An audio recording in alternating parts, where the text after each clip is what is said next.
2002 সালের অক্টোবরে বাগদান হয় বলিউড অভিনেতা অভিষেক বচ্চন ও অভিনেত্রী কারিশমা কাপুরের। তবে 2003 সালের জানুয়ারি মাসে কোনোরকম আনুষ্ঠানিক ব্যাখ্যা ছাড়াই সেই বাগদান ভেঙে যায় এবং একই বছরের পরবর্তী সময়ে কারিশমা কাপুর দিল্লির ব্যবসায়ী সঞ্জয় কাপুরকে বিয়ে করেন।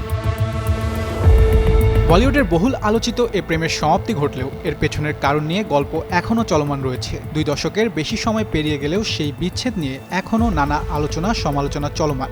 সম্প্রতি তাদের সম্পর্ক নিয়ে নতুন দাবি করেছেন প্রয়াত অভিনেতা মুকরির মেয়ে নাসিম মুকরি। AKS অর্জন করল গিনেস ওয়ার্ল্ড রেকর্ডস। AKS সাংবাদিক ভিকি লালওয়ানির পডকাস্টে নাসিম মুকরি বলেন, কারিশমা কাপুরের মা অভিনেত্রী ববিতা শুরু থেকেই সেই সম্পর্কের বিরোধিতা করেছিলেন। শুধু তাই নয়, বিয়ের আগেই অভিষেক বচ্চনকে কারিশমার নামে বড় অঙ্কের অর্থ স্থানান্তরের শর্তও নাকি জুড়ে দেওয়া হয়েছিল। হ্যাঁ ম্যানে ভি প্যার কিয়া সিনেমার শুটিংয়ের সময় অভিষেক ও কারিশমার প্রেমের শুরু হয়েছিল। পডকাস্টে ভিকি লালওয়ানির এমন প্রশ্নের দাবি নাকচ করে নাসিম মুকরি বলেন, সিনেমা শুটিং শুরুর আগেই তাদের প্রেম হয়েছিল। শুটিংয়ের সময় দুজনের মধ্যে নিয়মিত যোগাযোগ আরও গাঢ় হয়।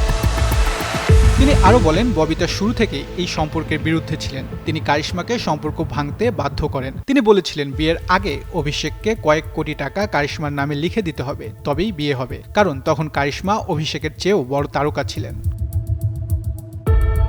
কারিশমা যদি সত্যি ভালোবাসতেন তাহলে মায়ের শর্ত মেনে নিলেন কেন? ভিকি লালওয়ানির এমন প্রশ্নের জবাবে নাসিম মুকরি বলেন, মা যদি হিটলারের মতো হয় তাহলে মেয়েরা ভয় পেতেই পারে। অভিনেত্রী কারিনা কাপুর মায়ের কর্তৃত্ব মেনে নেননি, আলাদা হয়ে গিয়েছিলেন, কিন্তু কারিশমা মায়ের সঙ্গেই ছিলেন। তাহসিন বর্ণ, যুগান্তর নিউজ।